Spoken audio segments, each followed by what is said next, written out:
네, 자, 로마서 23번째입니다. 자, 제목은 이스라엘의 구원과 라엘의 구원과 바울의 탄성입니다. 바울의 탄성.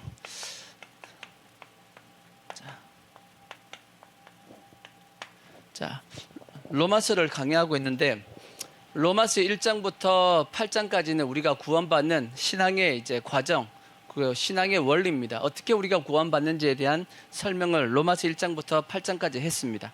그 다음 이제 9장, 10장, 11장은 뭐에 대한 내용이냐면 이스라엘에 대한 내용입니다. 이스라엘을 중심한 내용이 설명이 됐습니다. 그러니까 9장의 내용은 하나님이 이스라엘을 택하셨다 그랬죠. 그럼에도 불구하고 이스라엘 백성들이 하나님을, 예수님을 믿지 않음을 통해서 하나님 앞에 버림을 당했다 그랬습니다. 그리고 나서 로마서 9장 뒤에 보면 유대인들이, 이스라엘 백성들이 왜 하나님 앞에 버림을 받고 구원을 이방인들에게 빼앗기는지에 대한 설명이 되어 있었습니다. 그러고 나서 이제 로마서 10장 앞부분에 보면 똑같이 유대인들이 이방인에게 구원을 빼앗겼던 이유, 그걸 설명했죠.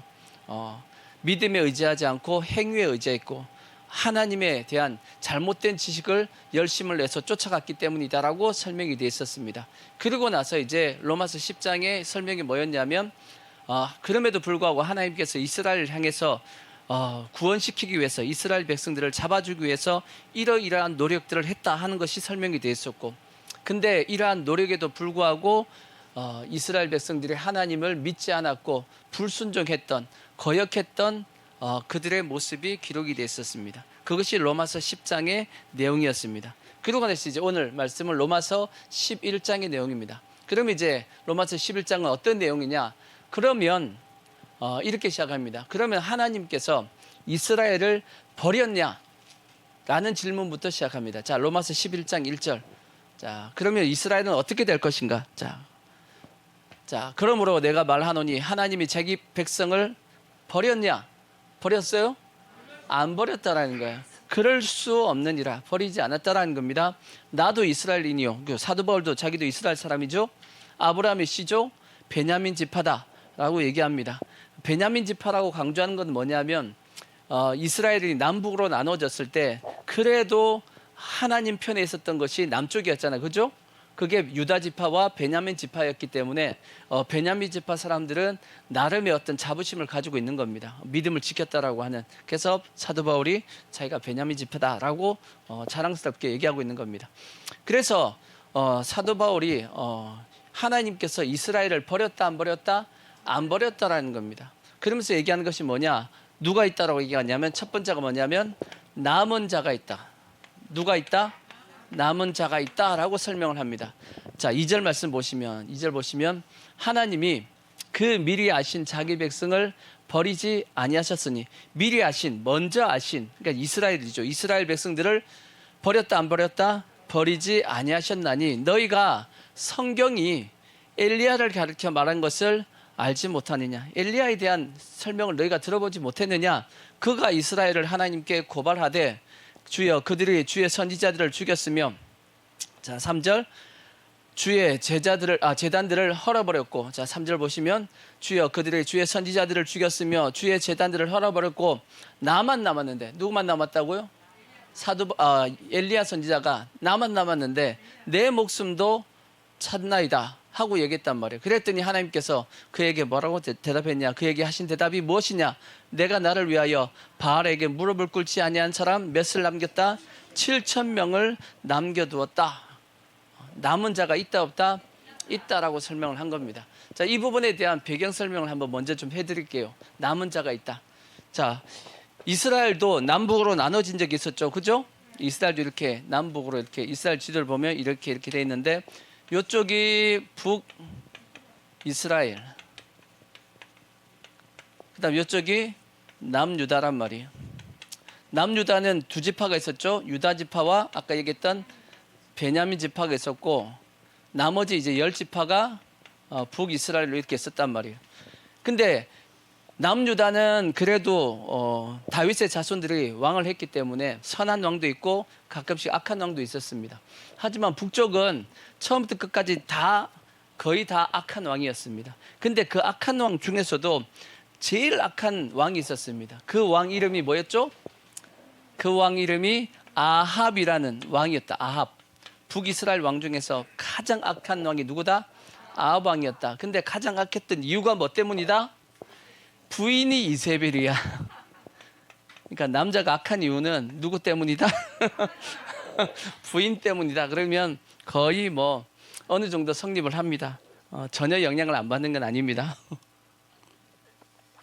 부인들이 인정을 안 할지 모르겠지만 성경은 그렇게 어느 정도 얘기를 하고 있습니다. 그러니까 이세벨 시대에 가장 악했다라고 말씀하고 있어요. 근데 왜 악했냐? 이세벨은 누구냐? 요 북이스라엘 바로 위에 여기 나라가 두 개 있어요. 하나가 어디냐면 시돈, 또 여기 밑에가 두로가 있었단 말이에요. 이 이세벨은 시돈의 왕의 딸입니다. 공주입니다. 왕의 딸인데 이 시돈이 뭐하는 지역이냐면 이게 바알과 아세라를 섬기는 중심 나라란 말이에요. 이게 이해가 되시죠? 그래서 이세벨이 시돈에서 이제 이스라엘로 북이스라엘로 시집 올 때 뭘 가지고 들어왔냐면 바알과 아세라에 대한 이 강력한 신앙을 가지고 들어온 겁니다. 그래갖고 온 이스라엘 전체를 바알과 아세라로 그냥 완전히 물들이게 만들었습니다. 근데 이 물들인 것이 결국 나중에 안 빠집니다. 그래서 결국은 북이스라엘이 이제 멸망으로 가는 겁니다. 이해가 되시죠? 그러니까 원체 이제 이세벨과 아합이 악하게 하니까 하나님께서 위대한 선지자를 하나 세웠죠. 그 사람이 누구냐면 엘리야입니다. 엘리야를 세워가지고 엘리야가 선포를 합니다. 내가 얘기하기 전까지, 내가 다시 외치기 전까지 이 북이스라엘에는 뭐도 내리지 않냐 그러냐면 우로가 내리지 않을 것이다. 우로니까 뭐냐? 비와 이슬도 내리지 않을 거다라고 얘기했습니다. 나중에 보니까 몇 년 동안 비와 이슬이 내리지 않았냐면 3년 반, 3년 6개월 동안 우로가 내리지 않았어요. 3년 6개월 동안 비가 안 내리면 어떻게 돼요? 난리가 나겠죠. 지금도 요즘 같은 시대에는 그나마 우리가 뭐 하냐면 댐을 공사하고 보를 만듭니다. 그래서 물을 뭐하죠? 가두어 두어서 농사를 할 수 있게끔 만들고 식수도 쓰고 이렇게 한단 말이에요. 그러니까 4대강 사업은 잘 된 겁니다. 4대강 사업은 그 난리를 쳤지만 실제는 4대강 사업은 더 했어야 됩니다. 더 해서 완벽하게 했어야 되는데 막아가지고 제대로 못했잖아. 근데 하여튼 그나마 요즘도 이게 댐과 보가 있음에도 불구하고 이게 3년 반 동안 비가 안 와보세요. 난리가 나죠. 우리나라도 얼마 전에 그래가지고 한참 고생했잖아요. 그죠? 근데 저 당시는 그런 게 있겠어요? 없겠어요? 제대로 뭐 보아 댐이 어딨냐고. 근데 3년 6개월 동안 비가 안 왔으니까 이슬도 안 내렸으니까 어떻게 되겠어요? 농사 지어요? 못 지어요? 못 짓지. 나라가 완전 망하기 일보 직전인 겁니다. 그러니까 이 아합 왕이 누굴 죽이려고? 엘리야를 죽이려고 찾아다녔단 말이에요. 찾아다녔는데 엘리야가 이제 딱 선포하고 나서 이제 비가 안 오니까 이제 엘리야도 이제 일단 숨었습니다. 성경에 어디 숨었다고 되어 있냐면 그리시네가에 숨었다라고 되어 있어. 그리시네가에 딱 숨었더니 누가 왔냐면 까마귀가 와가지고 성경은 까마귀가 와가지고 고기하고 이렇게 떡하고 갖다 줘서 먹었다 그렇게 돼 있어요. 그래서 가끔씩 우리가 진짜 아무것도 없는데 누가 도와주면 누가 도와줬다 그러죠? 까마귀가 도와줬다는 게 그것 때문이야. 네, 엘리야를 이렇게 먹이셨단 말이에요. 근데 이제 그 그리시네가도 다 말라버렸습니다. 마르니까 더 이상 있을 수가 없으니까 이제 엘리야가 이제 숨어서 도망갈 때가 필요한 거죠. 그때 하나님께서 엘리야를 어디를 보냈냐? 어디를 보냈다고요? 어디를 보냈겠어요? 어디에 보냈어요? 시돈에 보냈다고. 시돈에 보냈어. 적진 제일 깊숙한 곳에 보냈습니다. 그 시돈에 누가 살고 있었냐면 사르밧 과부라고 살고 있었다고. 몇 번 설명한 것 같은데도 다 까먹었네. 주의 아버지 은혜스럽습니다. 하여튼 늘 말씀이 새로워. 하여튼 자주 들어도 새로워. 하여튼 그죠? 늘 새로워. 하여튼 그래서 이제 시돈에 이제 숨어서 3년 반 동안, 거의 3년 동안 이제 숨어 있었단 말이에요. 숨어 있다가 드디어 하나님께서 이제 엘리야에게 나타나셔가지고 이제 비를 내리겠다라고 이제 얘기를 합니다. 그래서 너는 아합에게 찾아가라고 말씀합니다. 그래서 이제 엘리야가 아합을 찾아갔단 말이에요. 찾아가가지고 갈멜산에서 우리 한번 누가 진짜 하나님인지 유일하신 하나님인지 한번 대결해 보자. 그래가지고 아합에게 제안을 합니다. 바알의 선지자 450명과 그 다음에 아세라의 선지자 400명을 모아라. 그리고 나하고 한번 싸워보자. 제단 2개를 딱 만들어 놓고 그 위에다 이제 송아지를 잡아서 올려놓고 누구든지 불로서 응답하는 신이 누구다? 진짜 신이다. 진짜 신이고 불로서 응답 못하면 그건 뭐다? 가짜다. 여기서 만약 불로서 떨어지면 나머지는 다 죽는 걸로 하자. 그렇게 이제 협상을 해가지고 좋다. 그래서 하기 시작했단 말이에요. 그래서 850대 1로 엘리야가 이제 갈멜산에서 이제 싸우게 된 겁니다. 그러니까 엘리야가 너희 먼저 하라 그랬어요. 그래서 850명이 이제 아침부터 시작해가지고 열심히 바알에게 아스라에게 막 이제 응답해 달라고 불러 응답해 달라고 이제 난리를 쳤죠. 근데 응답해요 안 해요? 응답을 안 하지. 그래서 정오쯤 되니까 점심때쯤 되니까 엘리야가 놀리잖아. 너희 신이 놀러 갔냐? 잠자고 있냐? 하고 놀렸단 말이에요. 놀리니까 더 열받으니까 어떻게 해요? 자기 몸을 막 해하면서 막 했다라고 이제 그런 얘기가 나와 있죠. 그래 나서 이제 저녁 이제 소재를 들 좀 되니까 이제 엘리야가 안 되겠다. 이제 내가 할게 하고 해가지고 하나님 앞에 이제 제단에다가 송아지를 딱 올려놓고 그 다음에 또 도랑을 파라 그랬어요. 도랑을 파가지고 그 대신 거기다가 물을 부어라 그랬어. 물을 왕창 부어라 그랬어요. 3번인가 연속 부었습니다. 그랬더니 또랑에도 물이 가득 찼다 그랬어요. 그만큼 불이 뭐하게끔 붙기가 어렵게끔 불이 타기가 어렵게끔 만들어 놓은 겁니다. 그리고 나서 엘리야가 기도를 하죠. 하나님 불을 내려달라 그랬더니 어떻게 해요? 불이 하늘에서 팍 떨어져 가지고 도랑을 다 핥았습니다. 다 태우고 그렇게 했다라고. 그러니까 옆에서 지켜보고 있던 백성들이 막 난리가 난 거죠. 진짜 신은 누구다? 진짜 신은 하나님이다. 그래가지고 엘리야가 그러죠. 저 850명 다 어떻게 다 죽여버려. 그래갖고 그때 다 죽입니다. 다 죽이고 그리고 이제 엘리야는 아직까지 비는 안 내렸잖아. 비는 안 내렸으니까 저기 갈멜산 꼭대기 올라갑니다. 올라가가지고 하나님 앞에 기도합니다. 하나님 어떻게 기도했다 그러죠? 머리를 어떻게 집어넣었다? 머리를 무릎 사이 집어넣었다 그랬지. 여러분 해봐 안 돼. 머리가 무릎 사이에 안 들어갑니다. 왜? 배가 나와가지고 이게 배가 나와서 안 들어가. 그래서 이걸 보면 엘리야는 날씬했다는 걸 알 수 있어. 엘리야는 날씬했어. 뭐 먹을 게 없었지. 근데 뭐 물론 계속 하나님께 먹을 주셨지만 엘리야는 날씬했구나 하는 것을 알 수가 있어. 하여튼 이제 무릎 사이에 놓고 기도를 하잖아. 근데 이제 사환에게 얘기하죠. 저기 바다 한번 봐라. 그랬더니 바다에 뭐 아무것도 없습니다. 그래서 7번째 됐을 때 사환이 얘기합니다.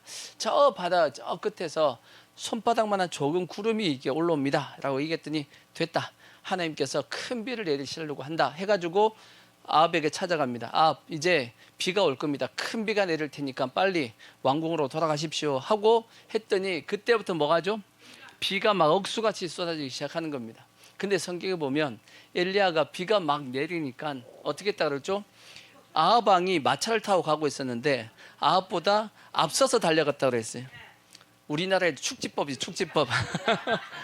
축지법이 있어. 그러니까 말보다 더 빨리 달려갔다라고 되어 있습니다. 이걸 보면 왜 빨리 이렇게 달려갔을까? 엘리야가 뭐가 좋아가지고 달려갔을까? 왜 달려갔겠어요 이렇게?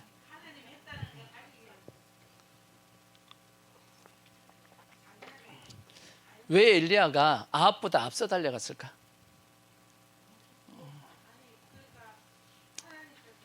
이런 생각이 저는 어떤 느낌이 드냐면 드디어 이 북이스라엘이 복음화가 되겠구나 이런 생각이죠. 드디어 하나님을 섬기겠구나.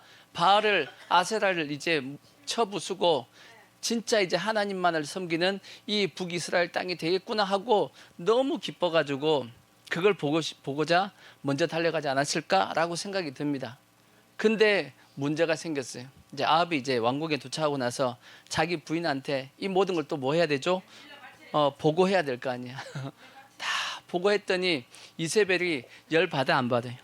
열을 받아버렸어. 화가 나가지고 내일 이맘때까지 누굴 죽여버리겠다?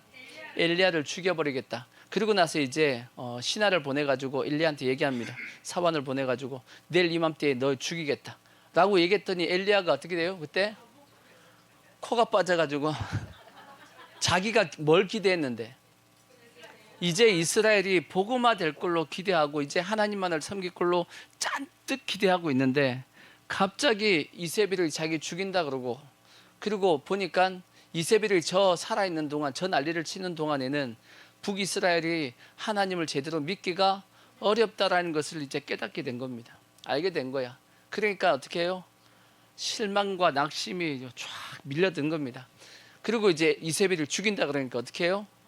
방금 전까지 850대 1로 뭐 했어요? 싸워서 죽여만 죽여라 하고 했는데 안 그랬어요? 근데 이세벨을 죽인다 그러니까 낙심하고 기가 빠지니까 그때부터 뭐 하냐면 도망가기 시작했단 말이에요. 도망을 갔어요. 근데 한번 생각해 봐요.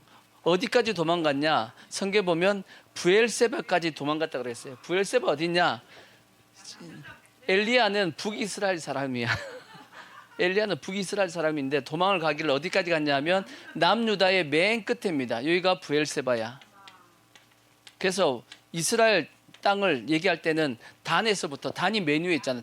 단에서부터 브엘세바까지 하면 이스라엘 전체를 다 얘기합니다. 우리나라 같으면 뭐예요? 백두에서 한라까지입니다. 그 얘기가 이스라엘은 단에서부터 브엘세바입니다. 근데 브엘세바 맨 끝에 여기 도망갔다. 여기 갔단 말이에요.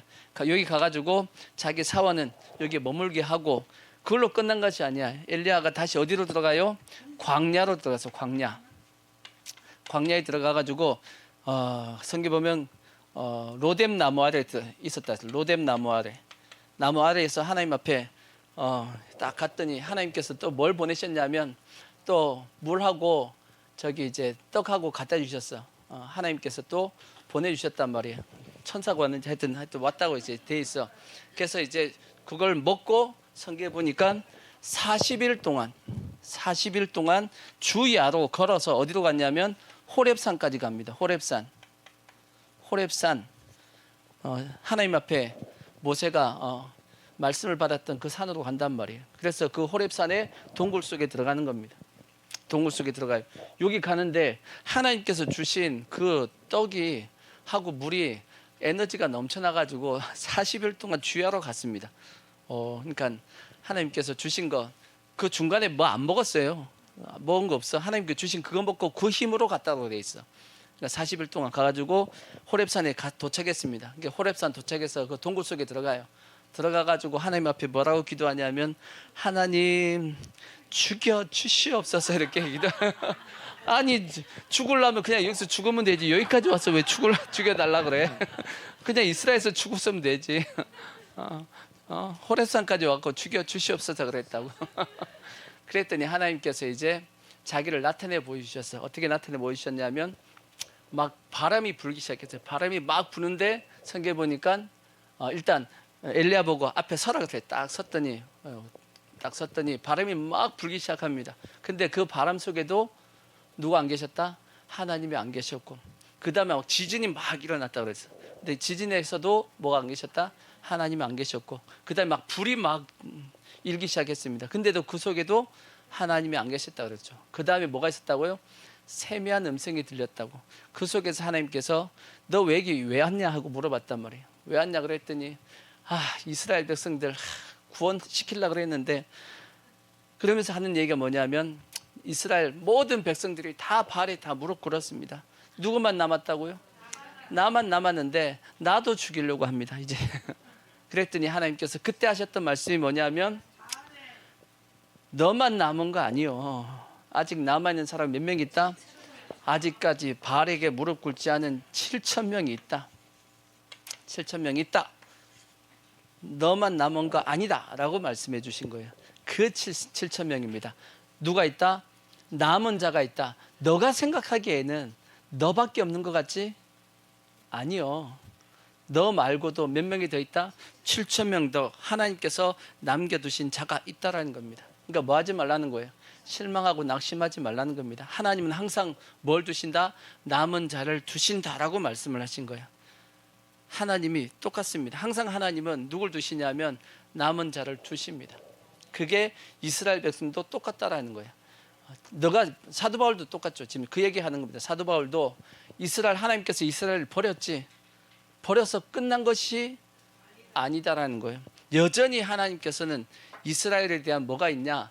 은혜가 계속 흘러가고 있다라고 지금 설명하는 겁니다. 그래서 이스라엘 중에도 여전히 남은 자로서 구원받는 자가 있다 없다? 있다.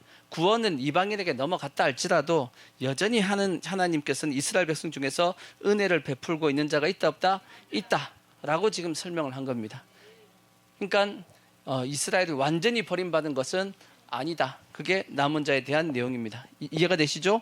자, 그러고 나서 이제 그러면 그 남은 자가 누구냐? 자, 11장 5절 보시면 그런즉 이와 같이 지금도 그 남은 자는 누구냐? 은혜로 택하심을 받은, 그러니까 하나님이 여전히 이스라엘 중에서 하나님께서 은혜를 베푸시고 택한 자들이 있다라고 지금 설명을 하고 있는 거예요. 이해가 되시죠? 그게 남은 자입니다. 그래서 11장 6절 만일 은혜로 된 것이면 행위로 말미암지 않음이니 그렇지 않으면 은혜되지 못하느니라.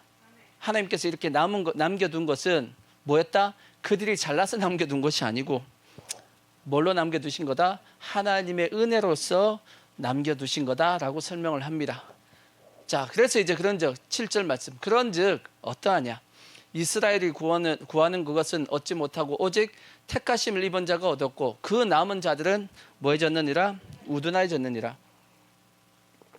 요 남은 자는 요 남은 자가 아니에요. 자, 뭔 뜻이냐? 하나님께서 이스라엘을 다 구원을 이방인에게 넘겼죠. 하지만 누가 있다? 남은 자가 있다. 이 사람들은 하나님의 은혜로 구원을 시킨다. 하지만 이 남은 자 외에 나머지들, 하나님 앞에 나머지들은 어떻게 되었다? 우둔해졌다라는 거예요. 우둔해졌다. 그러니까 우둔해졌는데 그 우둔함이 뭔가 하고 봤더니 8절 말씀 보니까 기록된 바 하나님이 오늘까지 그들에게 뭘 주셨다? 우둔함은 세 가지입니다. 세 가지. 첫 번째 뭐예요? 혼미한 심령. 두 번째, 보지 못할 눈. 세 번째, 듣지 못할 귀. 근데 이 우둔함이 꼭 보니까 뭐하고 비슷하죠? 오늘날 예수 믿지 않은 사람들의 심령 상태하고 똑같아. 성경에 보면 영적으로 하나님을 믿지 않은 자들의 영적 상태가 어땠죠? 고린도후서 4장 4절에 보면 자 고후 4장 4절 보시면 자 보시면 그 중에 이 세상 신이 믿지 아니하는 자들의 마음을 어떻게 했다고요?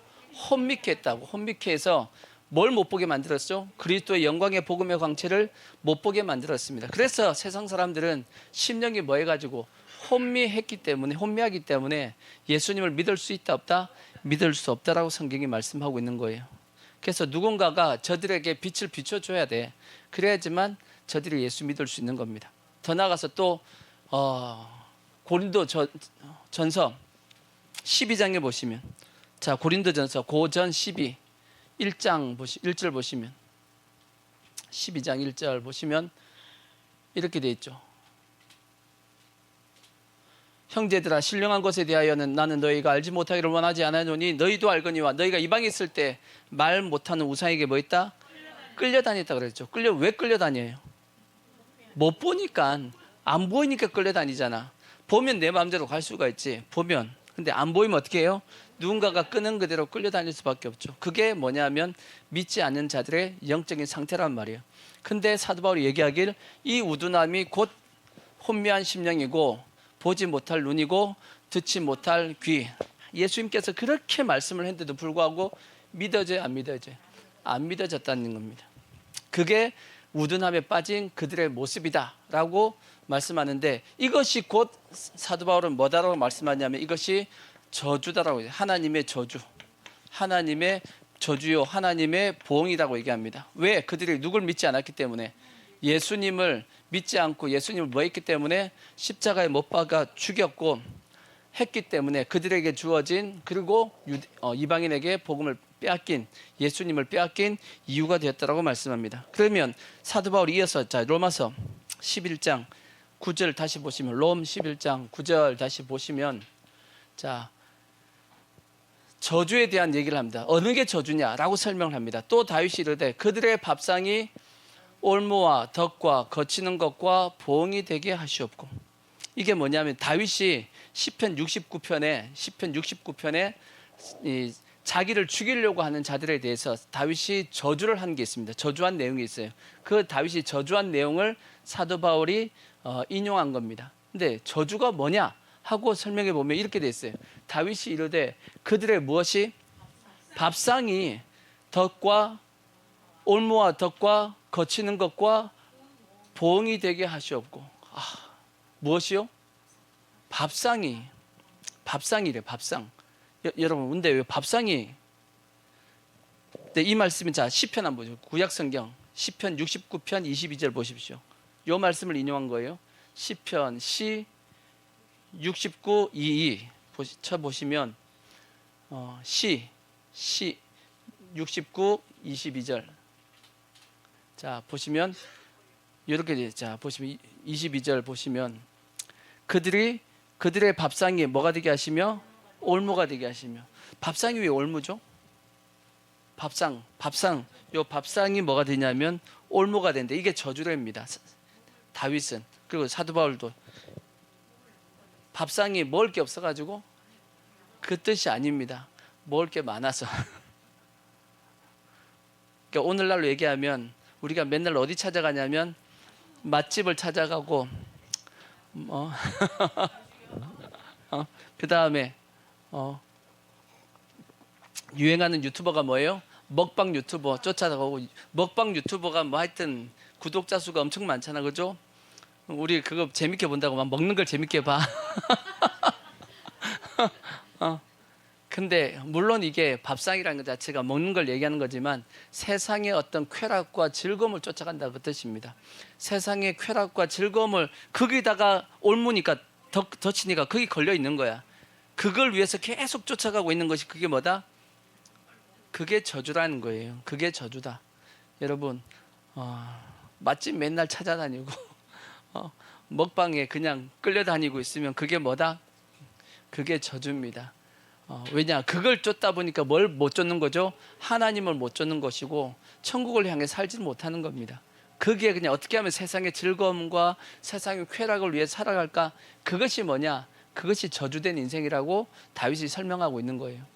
그러니까 절대 밥상이 뭐가 되면 안 되냐면 올무가 되시면 안 돼. 아시겠죠? 넘어가자고. 찔리니까 넘어가야지. 자, 그 다음에 22절 보시면 그들의 무엇이 평안이 덫이 되었대. 평안함이 뭐다?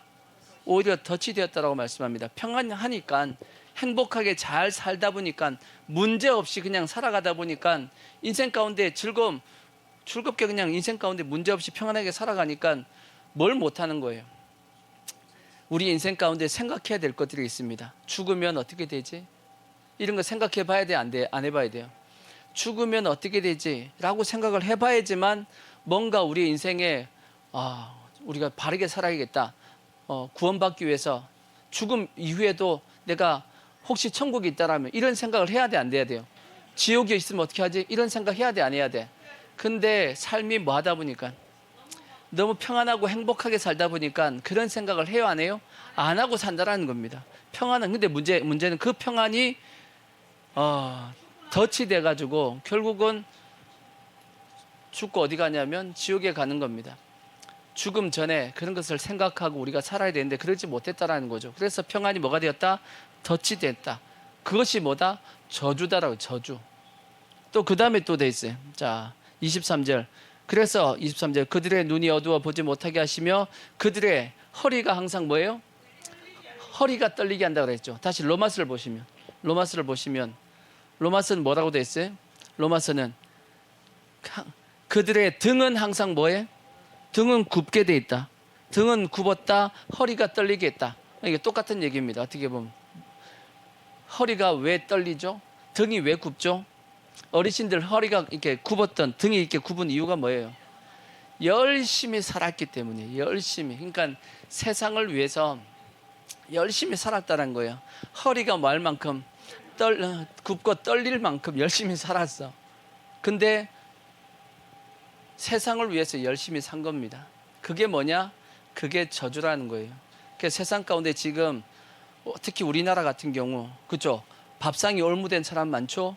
평안이 올무가 된 사람 많습니다. 그리고 이와 같이 등이 굽고 그다음에 허리가 떨리는 분들이 많아. 세상을 위해 열심히 살아가는 분들이 많은데 뭐가 없으면, 예수가 없으면, 하나님에 대한 생각이 없으면 그들은 그것은 뭐가 되냐면 저주가 됩니다. 예수님도 이게 비슷한 말씀하신 적이 있어. 예수님은 이것에 대해서 어리석다라고 말씀했어. 자, 누가복음 12장 16절 보시면, 누가복음 12장 16절, 12장 16절 보시면 그렇게 됐어요. 어리석은 부자에 대한 말씀입니다. 또 비유로 그들에게 말하여 이르되 한 부자가 그 밭에 소출이 풍성함에 17절 심중에 생각하여 이르되 내가 곡식 쌓아둘 곳이 없으니 어찌할까 하고 또 이르되 내가 이렇게 하리라 내 곡간을 헐고 더 크게 짓고 내 모든 곡식과 물건을 거기에 쌓아두리라. 또 내가 내 영혼에게 이르되 영혼아 여러 해 쓸 물건을 뭐 했으니까 많이 쌓아두었으니까 뭐하고 자 이제 평안히 쉬고 먹고 마시고 즐거워하자 하리라 하되 20절 하나님은 이르시되 어떤 자요? 어리석은 자요 오늘 밤 내 영혼을 도로 찾으리니 그러면 내 준비한 것이 누구의 것이 되겠 열심히 일해가지고 잔뜩 쌓아놨는데 저녁에 죽어버렸네? 그럼 어떻게 돼? 그거 누구 거 되는 거예요? 뭐 자식이 가져가든지 누군가 가져가겠지만 근데 하나님에 대해서 그래서 그 다음 말씀 21절 중요한 말씀이에요. 자기를 위하여 재물을 쌓아두고 누구에 대하여? 하나님께 대하여 부여하지 못한 자가 이와 같이 어리석다라고 말씀한 거예요. 그러니까 그게 저주라는 겁니다. 그게 저주. 열심히 세상에서 자기의 육신과 세상의 영광과 즐거움을 위해서 살았는데 그 살다 보니까 뭘 못 보고 살았냐면 천국과 지옥에 대해서 생각 안 하고 사는 겁니다. 실제 그것이 마귀가 뭘 뺏은 거냐면 심령을 뭐예요? 혼미하게 만든 것이고 눈을 뺏었고 귀를 뺏었다는 뜻입니다. 그래서 그 자체가 뭐냐? 우둔함이요. 그것이 어리석음이요. 그것이 하나님이 보시기에 뭐냐면 저주라는 겁니다. 저주. 그들이 예수님을 믿지 않은 것에 대한 하나님의 또한 봉이다라고 사도 바울이 로마서에 지금 현재 설명을 하고 있는 겁니다. 그러니까 절대 우리는 이런 것에 빠지면 돼? 안 돼요? 안 된단 말이에요. 특히나 그래서 유대인들도 이러한 저주에 빠진 이유는 뭐냐? 유대인들은 어떤 저주, 우둔함에 빠졌냐면 우리가 계속 말씀드렸듯이 자기의 의로서 예수 그리스도를 믿음이 아닌 자기의 의로서 뭐 하려고 구원받으려고 하는 그 의에 빠졌단 말이에요. 그래서 행위적으로 구원을 받으려고 하니까 열심히 살아야 안 살아요? 열심히 살지. 하나님의 율법을 어떻게든지 지켜보려고 이 장로의 전통을 만들어갖고 열심히 지키지만 결국 구원 받아요? 못 받아요? 구원 못 받는다는 얘기예요. 근데 그들은 생각하길 자기는 하나님 앞에 택함 받은 백성이야. 선민사상을 가지고 있으니까 잘 살고 있다고 생각하고 있는 거예요. 유대인들은 뭐하고 있다? 잘 살고 있다고 생각하는데 구원을 받아요? 못 받아요? 구원을 못 받는 겁니다. 그게 유대인들이 우둔함에 빠진 겁니다. 누굴 못 보다 보니까 예수님을 못 보다 보니까 그렇게 되었다라는 거죠. 근데 문제는 유대인들만 그렇게 빠진 것이 아니고 실상 또 그 당시 예수 믿는 유대인들 있어요, 없어요? 있어요. 그 당시 예수 믿는 유대인들. 그러니까 사도 바울이 로마서를 쓸 때 당시 유대인들 중에서 예수 믿는 사람이 있어요, 없어요? 있죠. 다들 기억을 못 하시겠지만 사도 바울이 로마서를 언제 썼다고 그랬죠? 물론 기억을 못 하지. 이거는 로마서 시작할 때 설명했으니까 당연히 기억 못 하는 건 당연한 건데 사도 바울이 회심하고 나서 이제 안디옥에서 파송을 보냈잖아. 전도 여행을 몇 번 떠나죠? 3번 갑니다. 3번. 첫 번째 전도 여행 갔고 한번 돌아왔습니다. 두 번째 이제 전도 여행을 첫 번째는 바나바하고 갔죠. 두 번째는 누가 하고 갔냐면 바울과 실라, 디모데 이렇게 갑니다. 이렇게 2차 전도 여행 떠나고 갔다 오고 그 다음에 3차 전도 여행을 또 이제 갔다 옵니다. 그래서 3차 전도 여행 떠나고 이제 갔다 와가지고 이제 마지막 어디를 가야 되냐? 사도 바울 마음은 어디로 가고 싶은데 로마로 가고 싶은데 하나님이 자꾸 어디로 가라고 얘기하냐면 예루살렘으로 올라가라고 얘기하는 거야. 뭘 들고? 성도들이 모은 연보를 가지고 예루살렘에 올라가라 얘기하는 겁니다. 이제 성령의 감동이 오니까 사도 바울이 올라가려고 이제 준비하고 있는 중에 어디로 가야 되는데 가고 싶은데 로마로 가고 싶은데 그쪽으로 못하고 반대로 하니까 그때 이제 로마스를 쓴 거예요. 이해가 되시죠? 로마스를 써가지고 보내고 자기는 어디로 갔다? 예루살렘으로 이제 올라간 겁니다. 이제 그때 이제 고린도에 있으면서. 이해가 되시죠? 근데 사도 바울이 이제 예루살렘에 올라갔단 말이에요. 올라갔는데 그때 당시 예루살렘 교회 담임 목사님이 누구였어요? 예루살렘 교회 담임 목사님이 예수님의 동생 야고보였다고. 예수님의 동생 야고보가 있다.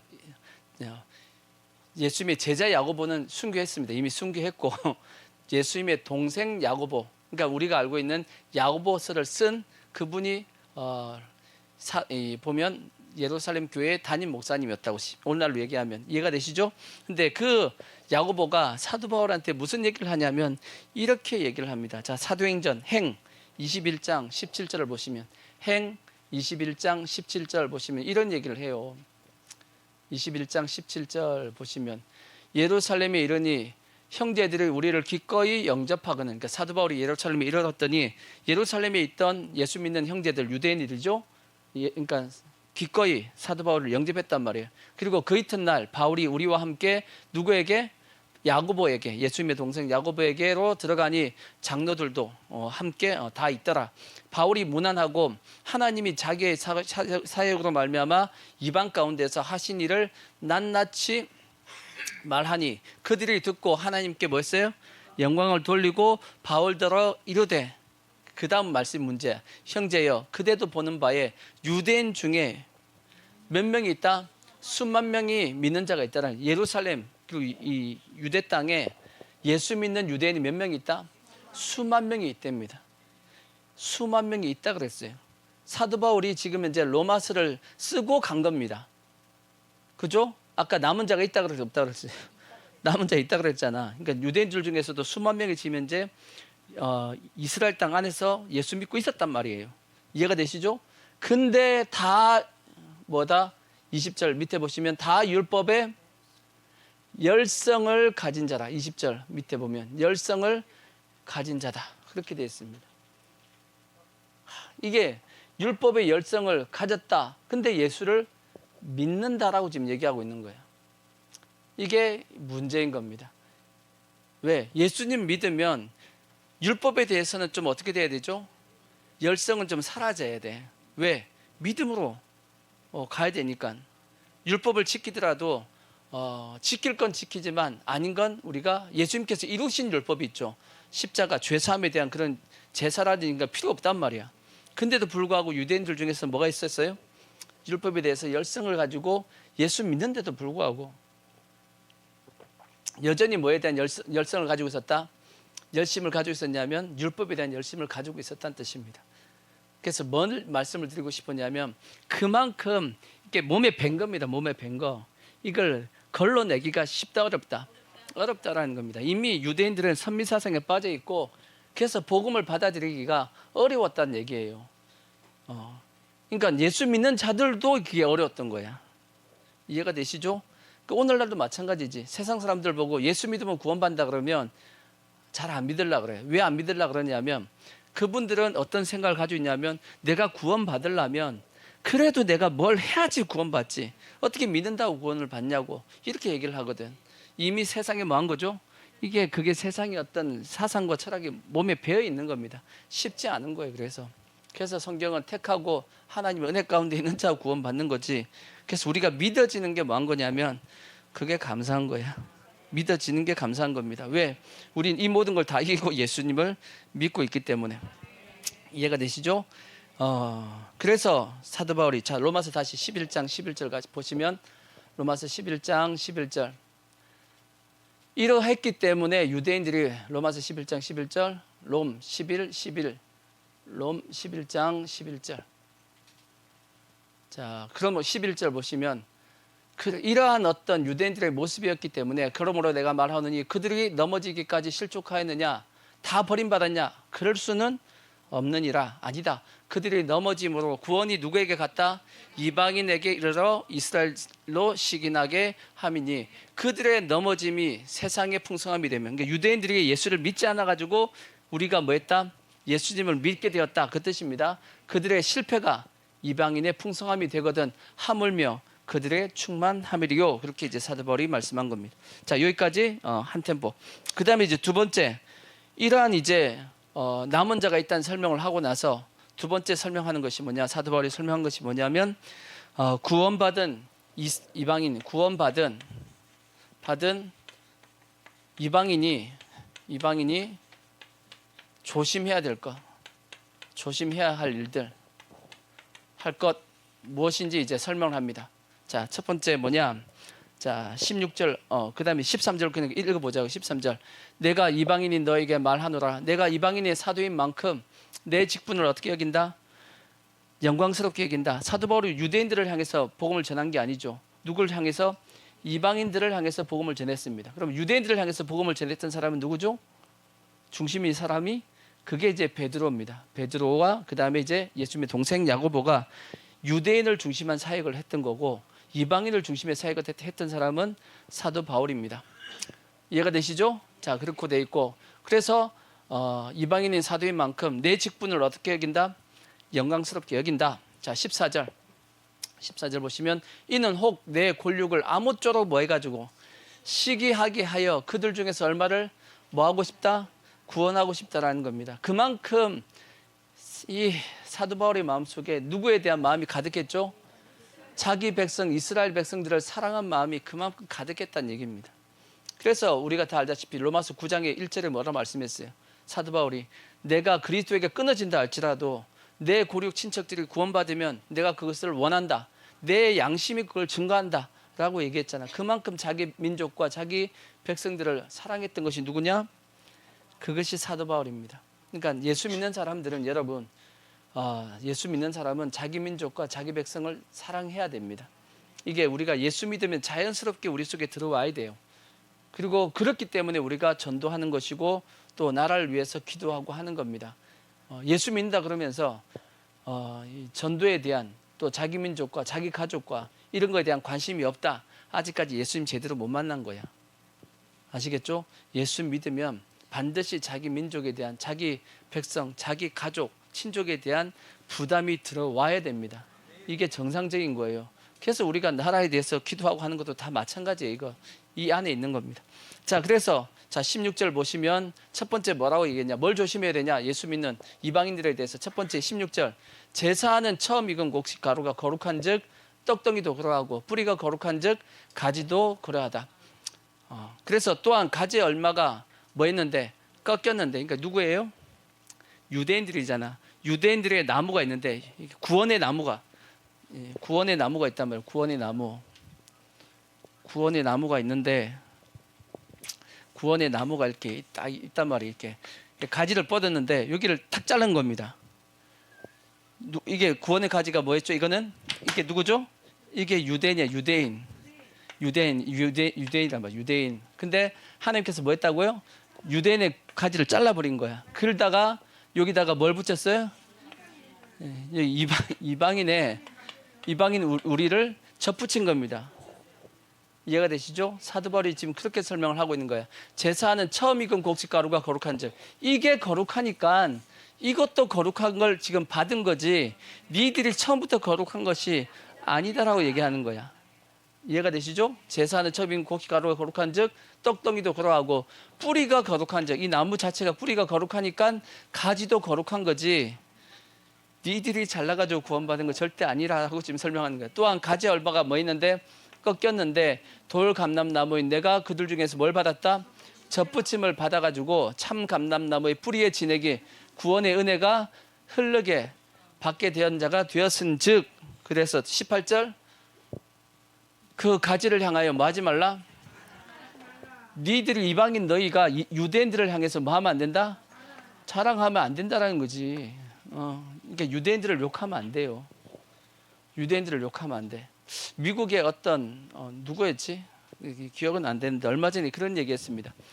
왜 이스라엘을 위하냐고 얘기했더니 성경이 그렇게 얘기하고 있다 이렇게 얘기했어. 미국의 어떤 관료가 누구였지 기억이 안 나는데 성경에 그렇게 기록이 돼 있다. 이스라엘을 위해야 된다고. 그렇게 얘기하신 분이 있었어. 그래서 저분이 성경 예수 믿는 분인데 확실히 이런 의식을 가지고 있구나라고 이제 제가 들었는데 누군지는 기억이 안 나. 하여튼 마찬가지죠. 그러니까 우리가 이방인은 우리가 유대인들 앞에 뭐 하면 안 되냐? 자랑할 수 없는 것은 이게 거룩하니까 우리도 거룩함 입은 것이다라는 거지. 그 가지를 향하여 자랑하지 말라. 자랑할지라도 내가 뿌리를 보존하는, 너가 가지가 뿌리를 보존하는 것이 아니고 뿌리가 너를 보존하고 있다. 그래서 유대인들이 바르게 서야지만 유대인들을 통해서 우리가, 그러니까 하나님의 복음이 유대인들을 통해서 이방인으로 간 거예요. 유대인 없이 이방인으로 온 것이 아니다라고 지금 설명한 거예요. 그래서 그러면 내 말이 가지들이 꺾인 것은 나로 접붙임을 받게 하려 함이라 하리니 옳도다. 그들은 20절 그들은 20절 믿지 아니함으로 뭐 했고 꺾였고 너는 뭐함으로 믿음으로 섰느니라. 그러니까 뭐 하지 말라? 높은 마음을 품지 말고 도리어 뭐 하라? 두려워하라. 그러니까 우리는 마음을 절대 높이면 된다 안 된다? 절대 우리 마음을 높이면 안 된다고. 이해가 되시죠? 그러니까 그만큼 이방인들에게 조심하라고 지금 설명하는 겁니다. 그리고 나서 21절 하나님이 원가지들도 뭐 하지 않으셨은즉 원가지도 잘랐잖아. 그러니까 누구도 이방인 너희도 아끼지 않고 자를 수 있어 없어? 있다라고 얘기합니다. 그러므로 너희는 뭘 생각해야 되냐? 하나님의 인자와 그 다음에 뭘 생각해야 된다? 준엄하심을 뭐하라? 보라. 넘어지는 자에게는 뭐가 있듯 하나님의 심판에는 뭐가 있는 거다? 준엄함이 있어서 심판을 한 거다. 그 뜻이에요. 너희 넘어지는 자들에게, 넘어지는 자는 뭐냐? 신앙이 넘어졌다는 얘기죠. 심판받았다는 얘기입니다. 그들에게는 하나님이 뭐가 임했다? 준엄함이 임했다라는 겁니다. 있으니 너희가 만일 하나님의 어디에 머물러 있으면 인자, 하나님의 사랑이죠. 사랑이고 준엄은 뭐냐면 공입니다. 이해가 되시죠? 인자하심에 머물러 있으면 그 인자가 하나님의 사랑이 너희가 있으리라. 그렇지 않으면 하나님의 사랑이 너희가 없으면 너희도 뭐가 된다? 찢김받아서 버림이 될 거다. 그러니까 우리는 뭘 생각하고 있어야 되냐? 두 가지 다 보고 있어야 돼요. 하나님의 인자도 우리가 생각해야 되고 하나님의 준엄하심도 생각하고 있어야 돼. 하나님의 사랑도 생각하고 있어야 되고 하나님의 공의도 생각하고 있어야 됩니다. 그러니까 하나님이 무조건 다 사랑이시다. 그래서 하나님은 지옥을 만들지 않는다. 그게 이단이라고. 여호와 증인같이. 하나님이 뭐가 있는데 준엄함이 있기 때문에 공의가 있기 때문에 믿지 않는 자들이 가는 지옥이 있는 겁니다. 그렇다고 또 반대로 하나님이 준엄하심만 보게 되면 안 되는 겁니다. 우리가 잘못하면 하나님이 심판하신지 무서워서 하지 마시고 그럼에도 불구하고 하나님이 우리를 뭐 하시니까 사랑하시니까 하나님이 우리를 멸망시키는 것이 아니고 뭐 하시냐면 징계하십니다. 사랑하시기 때문에. 그러니까 버리시는 것이 아니고 그래도 잡아주려고 하시는 분이 누구다? 하나님이시다. 그래서 우리는 이 두 가지를 항상 같이 뭐 해야 되냐? 같이 생각하고 있어야 된다. 이해가 되시죠? 사도 바울이 이제 그렇게 설명을 하고 있는 겁니다. 그리고 이제 그 다음에 사도 바울이 세 번째 설명하는 것이 뭐냐면 영적인 비밀을 얘기합니다. 영적인 비밀. 옛날에는 비밀로 되어 있었는데 성경이 비밀. 지금은 신비라고 돼서 신비라고 되어 있는데 영적인 비밀. 뭐가 영적인 비밀이에요? 비밀. 뭐가 영적인 비밀이냐? 이스라엘의 구원. 이스라엘의 무엇이? 구원의 때가 있다라는 거지. 이스라엘의 구원의 때가 있다. 때가 있다 하는 것에 대한 설명을 하는 겁니다. 자, 몇 절을 보시냐? 자, 25절 넘어가시면 계속 넘어 23절부터 보자고요. 계속 보시면 그들도 믿지 아니하는데 머무르지 아니하면 접붙임을 받으리니 이는 그들을 접붙이실 능력이 하나님께 있음이라. 내가 원 돌감나무인 나무에서 찢김을 받고 본성을 거슬러 좋은 감람나무의 접붙임을 받았으니 원가지인 이 사람들이야 얼마나 더 자기 감람나무의 접붙임을 받으랴. 뭔 뜻이냐? 너희들도 이렇게 했다 할지라도 유대인들도 다시금 뭐 하게 된다? 접붙임을 다시. 유대인들도 다시 구원받을 때가 온다라고 지금 설명을 하는 겁니다. 유대인들도 같이 구원받을 때가 온다.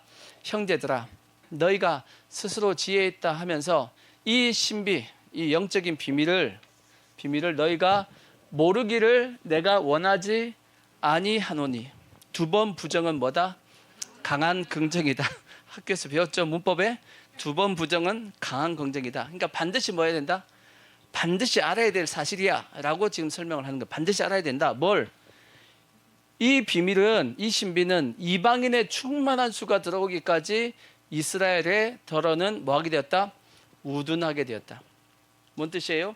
이방인의 충만한 수가 들어오기까지 이스라엘은 하나님을 제대로 안 믿을 거다라고 설명을 하는 겁니다. 그리하여 26절 온 이스라엘이 뭘 받는다? 구원을 받는다라고 되어 있어요. 그러니까 이게 이방인의 충만한 수. 그래서 이방인의 충만한 수가 언제까지 딱 차죠? 이게 마지막 때 언제죠? 이게 이방인의 충만한 수가 차는 그 시점이 어딘가요? 이방인의 충만한 시점이 그렇죠. 예수님이 재림하시는 우리가 휴거 받는 그 시점이 하나님이 생각하시는 이방인의 충만한 수가 찬 시점입니다. 그러니까 이렇게도 생각할 수 있어요. 예수님 언제 오시냐? 가장 하나님이 보시기에 가장 예수 믿는 숫자가 많은 그 시점에 온다고 봐야 돼. 한 명이라도 더 뭐 하시려고? 구원시키려고. 저는 그렇게 생각해요. 성경이 없어. 근데 저는 그렇게 생각해. 하나님께서 가장 많이 예수 믿는 그 시점에 주님이 오시겠구나. 왜? 한 영혼이라도 더 구원시키려고 그러지 않으실까? 그래서 저는 개인적으로 어떤 생각을 하냐면 마지막 때 다시 한번 전 세계적인 복음이 한번 꽃이 피고 그 다음에 주님이 오시지 않을까라는 생각도 솔직히 합니다. 그렇게 하실 것 같아. 근데 그걸 또 알기 때문에 마귀가 지금 어떻게든지 지금 그걸 막으려고 하지 않나라는 생각을 하는데, 근데 그 마지막 이 전 세계에 복음의 꽃을 피게 하는 그 나라가 어딜까? 그게 대한민국이지 않을까라는 생각을 합니다. 저는 한때는 어디를 생각했냐면 중국을 생각했어. 솔직히 중국이 이슬람에 대해서 그 사역을 감당하지 않을까라고 생각했는데 그게 불과 한 30년 전입니다. 중국에 큰 붕이 일어나고 막 했었거든. 실제적으로 지금도 가장 예수 믿는 숫자가 많은 나라는 중국입니다. 인구가 원체 많잖아. 지금도 한 1억 내지 최소 1억에서 2억, 많게는 3억도 봅니다. 지하교회 성도들. 근데 지금 시진핑이 원체 핍박을 하다 보니까 예수 믿는 사람이 드러나지 못해서 그렇지. 20년 전 그때 우리가 중국 선교 할 때 그때 1억 넘었다고 얘기했거든. 지하교회 그 지도자들이 지금 현재 이 중국에 예수 믿는 사람이 1억 넘습니다라고 얘기했었으니까. 근데 지금 더 된다라고는 생각하는데 근데 중국의 교회가 지금 힘을 일단 잃었습니다. 원체 핍박이 심해져가지고. 근데 그래서 중국인이 이슬람 선교를 할 거다라고 생각했던 것이 아닌가 보다. 그래서 한국이 아닐까라는 생각을 솔직히 지금 하고 있어. 지금 현재 대한민국에 살아나면 저는 개인적인 희망입니다. 뭐냐? 그래도 대한민국을 살린 건 누구다? 예수 믿는 사람이다.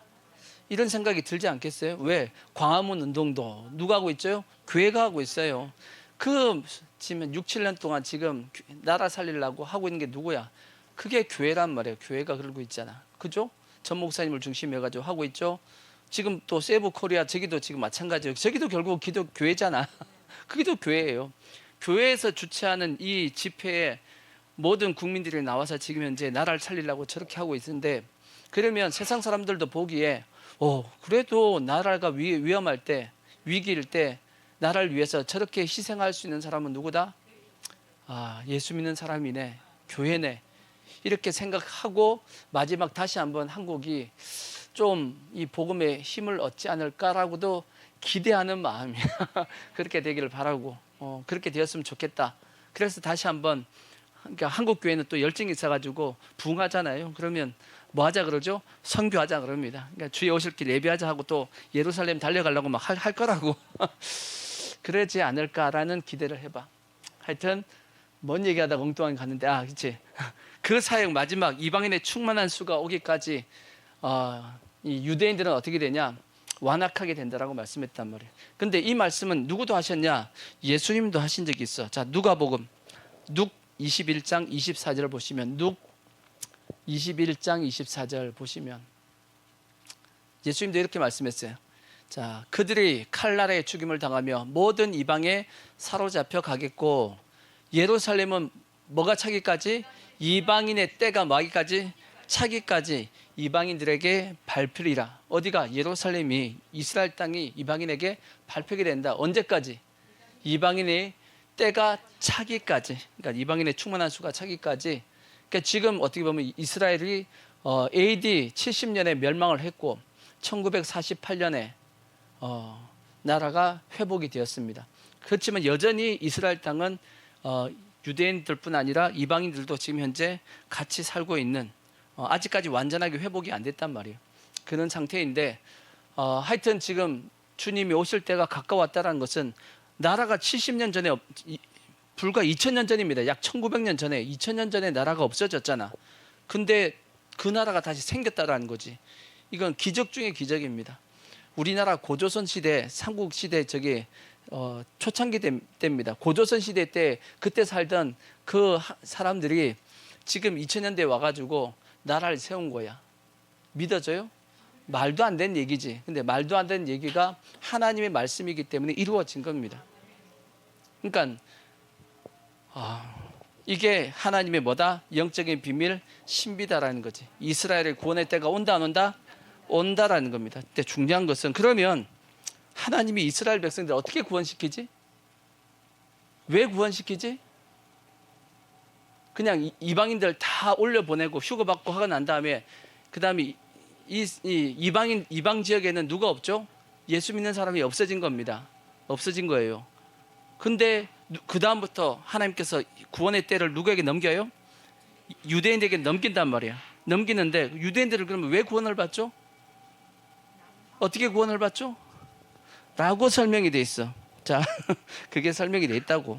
자, 로마서 11장 30절 보시면, 자, 로마서 11장, 롬 11장 30절을 보시면, 자, 보시면, 자, 로마서 11장 30절.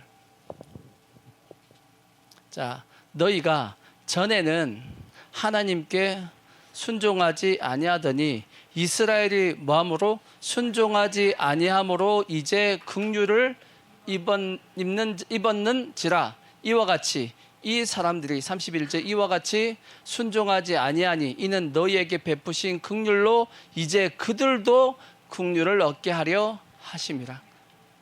이 뭔 뜻이지? 그냥 읽으면 뭔 뜻인지 모르죠. 이런 뜻입니다. 우리 이방인들이 구원을 받았잖아, 그죠? 뭘로 받았어요? 하나님의 은혜로 받았잖아. 여러분, 우리가 잘나서 받았어요? 아니면 똑똑해서 받았어요? 이뻐서 받았어요? 아니잖아, 그죠? 그냥 하나님의 은혜로 구원 받았잖아. 그래요, 안 그래요? 그와 같이 유대인들도 똑같다라는 얘기입니다. 나중에 이방인의 때가 끝나고 유대인의 때로 넘어가는데, 유대인들이 잘나서 똑똑해서 이뻐서 구원받는 것이 아니고 그들도 뭘로 구원을 받는다? 하나님의 은혜로 그냥 구원을 받는다. 그렇게 말씀하고 있는 거예요. 그러니까 우리도 구원을 어떻게 받았어요? 공짜로 받았어. 그냥 공짜로 그냥 넘겨받은 거 아니겠어요? 근데 똑같이 우리가 이제 다 휴가에서 올라가면 유대인들도 우리한테 왔던 그 구원을 그냥 넘겨받는 거다. 하나님의 은혜가 그들에게 임한다. 그래서 그들이 구원을 받는다라고 얘기하는 겁니다. 그러니까 유대인들도 잘나서 구원받는 거 아니에요.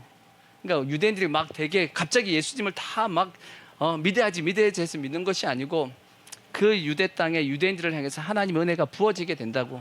그래서 그들이 예수님이 막 믿어지는 거야. 이제 우리가 예수님이 그냥 믿어졌듯이 그게 하나님의 은혜가 그렇게 그들에게 임하게 된다라고 설명을 하고 있는 겁니다. 이해가 되시죠? 그래서 사도 바울이 이제 마지막 네 번째 뭐냐면 탄성을 지른 거예요. 사도 바울이 뭘 짓는다? 바울의 탄성. 와 하고 놀란 겁니다. 와, 하나님이 이런 뭘 가지고 계셨구나, 계획을 가지고 계셨구나 하고 탄성을 지른 겁니다. 우리는 탄성을 안 질러. 우리는 탄성이 와 해야 돼. 실제는 물론 우리가 늘 자주 듣다 보니까 뭐 그렇지만, 하나님이 이런 뭘 가지고 계셨구나, 계획을 가지고 계셨구나, 와, 이 세상이 이렇게 되어지는 거구나 하고 우리가 뭐 해야 되냐면 탄성이 나와야 된단 말이에요. 물론 탄성이 안 나오지만 하여튼 사도 바울은 뭐 했다? 탄성을 질렀다라는 거예요. 자, 그래서 사도 바울이 탄성, 자 11장 그 앞에 29절에 보시면 하나님의 이 계획에 대해서 11장 로마서 11장 29절 앞에 보시면 하나님의 은사와 부르심에는 뭐가 없다? 후회하심이 없다. 하나님의 은사와 부르심에는 후회하심이 없다라는 뜻이 뭐냐면 하나님께서 이렇게 은혜를 주시고 이 베푸신 것은 거두어 들이지 않는다라는 뜻이에요. 다르게 얘기하면 하나님이 하신 일은 실수하지 않는다 그 뜻입니다. 후회하지 않는다는 얘기는 계속 그것을 밀어붙인다는 얘기 아니겠어요? 옳게 갔다, 완벽하다, 정확하다. 그것이 뭐냐면 하나님의 은사와 부르심에는 뭐가 없다? 후회하심이 없다. 그런 뜻입니다. 이해가 되시죠? 하나님의 계획과 섭리는 이렇게 말씀하셨고 그 계획과 섭리대로 이렇게 쭉 가실 겁니다. 아멘? 우리는 그걸 이제 알아요, 몰라요? 안단 말이에요. 와. 그럼 알게 되었으면 우리는 어떻게 살아야 돼? 아니까 아, 세상이 이렇게 가는 거구나 라고 이제 알았으면 어떻게 해야 되죠? 알았으니까 우리는 그게 맞게끔 살아야지. 세상이 이렇게 쫙 간다는 걸 다 봤으면 그게 맞게끔 우리는 살아야 될 거 아니야. 이렇게 간다고 나는 상관없어 하고 딴 데로 가면 그 구원 못 받지. 하나님이 계획을 우리가 알았다라면 우리는 그 계획에 맞는 삶을 살아야지. 그게 지혜롭게 사는 것이고 그게 잘 사는 거지. 아멘. 자, 그래서 자 33절 다 밑에 내려보면 사도 바울이 탄성을 지릅니다. 깊도다 깊도다 하나님의 지혜와 지식의 풍성함이요 그 판단은 헤아리지 못할 것이며 그의 길은 찾지 못할 것이로다. 뭐하도다? 깊도다.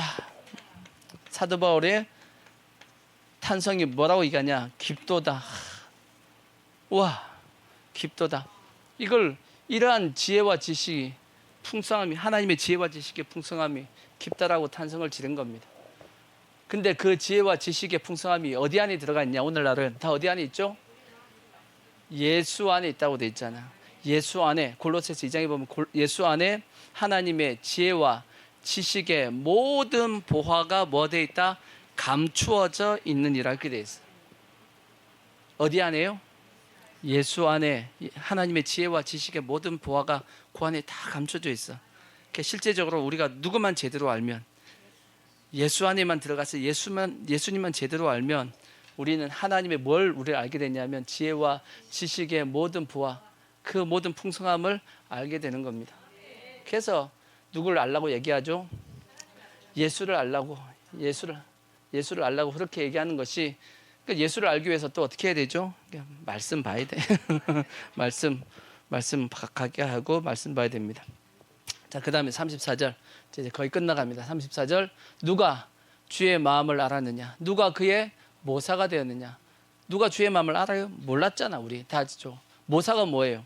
하나님 옆에서 하나님 이렇게 해야 됩니다 하고 얘기하는 모사가 될 수 있어요? 없어요? 될 수 없지. 하나님의 지혜에 우리가 어떻게 모사가 되냐고. 누가 모사가 되었느냐? 없다라는 거예요. 누가 주께 먼저 드려서 갚으심을 받겠느냐? 먼저 우리가 하나님 앞에 먼저 은혜를 베풀 수 있어요? 우리가? 아니지. 하나님께서 우리에게 은혜를 베풀면 그 은혜에 감사해서 우리가 하나님 앞에 뭔가라도 조금 할 수 있는 거지. 하나님보다 먼저 우리가 할 수 없다라는 거예요. 그러니까 이런 건 있다 없다? 없다. 하지만 우리는 어떤 자가 되었냐? 우리는 그리스도의 마음을 가진 자가 되었습니다. 우리는 그리스도의 마음을 가진 자가 되었어. 누굴 통해서? 성령을 통해서 우리는 그리스도의 마음을 우리가 가지게 되었다라고 성경이 그렇게 말씀을 하고 있습니다. 그리고 이제 마지막 자 36절 이제 마지막에 30 이는 만물이 뭐하고 주에게서 나오고 만물이 주에게서 나왔다는 게 뭔 뜻이에요? 모든 만물이 다 누가 만드셨다? 예수님이 이 온 세상 만물을 다 만드셨다 그 뜻입니다. 예수님이 다 만드셨고 그 다음에 주로 뭐하고 말미암고 주로 말미암다는 뜻이 뭐냐면 예수님께서 지금도 이 세상을 뭐하고 계시냐? 주장하고 계시고 지키고 보호하시고 이끌고 계시다. 말미암고 그 뜻입니다. 그 다음에 마지막 주에게로 만다 돌아간다. 예수님께서 이 만물을 다 뭐하게 하신다? 회복하신다. 다 회복하신다. 제일 처음에 하나님께서 예수님께서 만지셨던 그 모든 것들로 다시금 다시 회복시킨다. 다 누가 하신다? 다 누가 하신다? 예수님이 하신다고. 이는 만물이 주에게서 나오고 주로 말미암고 주로 돌아간다. 다 누구 하시냐? 주님께서 그렇게 하실 것이다. 그래서 우리는 어떻게 살아야 돼요? 그에게 영광이 세세 있을지어다 아멘 했듯이 우리는 하나님 앞에 영광 돌리는 삶을 살아야 된다라고 사도 바울이 설명을 하고 있는 겁니다. 이제 결론적으로 이제 말씀을 드리면 이와 같은 우리도 이제 하나님에 대한 계획을 이렇게 이스라엘이 이렇게 구원을 받고 다시 회복되는 거구나 이걸 알게 되었고, 그리고 만물이 이렇게 다 되어지는 거구나라고 알게 되었다라면 이제 우리는 먼저 해야 될 것은 하나님 앞에 영광 일단 돌리고 그리고 감사해야죠. 그죠? 우리를 이렇게 해서 우리를 구원하시는 거구나 하고 감사해야 될 것이고, 그 다음에 이제 다시 말씀드리면 꼭 우리가 해야 될 것이 뭐냐? 다 하나님의 계획을 알았으니까 이제 어떻게 살아야 돼요? 하나님의 계획에 맞게끔 살아야지. 그게 지혜로운 모습이지. 그 이솝우화에 있는 개미와 배짱이와 같이 개미는 뭘 준비했죠? 겨울을 준비했어. 왜? 겨울이 온다는 걸 알았어요? 몰랐어요? 알았잖아. 배짱이는 그와 상관없이 뭐 겨울 오든 말든 하고 지 마음대로 살았죠. 겨울이 막상 왔더니 어떻게 돼요? 개미는 넉넉히 살 수 있지만 배짱이는 살기 어려워졌잖아. 똑같습니다. 우리가 미래가 어떻게 되어지는지 하나님의 계획을 안다라면 우리 어떻게 살아야 되죠? 준비하는 삶을 살아야 돼. 예비하는 삶을 살아야 돼. 그게 지혜로운 삶입니다. 누가 보면 16장에 보면 모든 것이 없어질 때가 온다라고 돼 있어. 없어질 때가 온데 그때를 예비하는 자가 돼야 된다. 그러면 그 자는 하나님께서 영원한 초소로 그를 이끌어 가신다라고 돼 있어. 그러니까 우리는 이 세상 모든 것들이 다 없어지는 그날 우리는 영원한 처소로 갈 수 있는 예비하고 준비하는 자가 돼야 됩니다. 그것이 지혜로운 자입니다. 왜 이런 걸 알라고 했겠어요? 이거 알아야 될 이유가 뭐예요? 이걸 알아야지만 우리가 뭐 할 수 있으니까 준비하고 예비하는 삶을 살 수 있기 때문이에요. 아멘. 그래서 우리 모든 성도들은 이제 알았으니까 사도 바울처럼 일단 한번 우와 하고 탄성 지르고 그리고 하나님 앞에 영광 돌리고 그 다음에 뭐 해야 되냐면 우리가 저것을 알았으니까 준비하고 예비하는 삶을 살 수 있는 우리 모든 성도가 되어지기를 부탁의 말씀을 드리겠습니다. 아멘. 자, 우리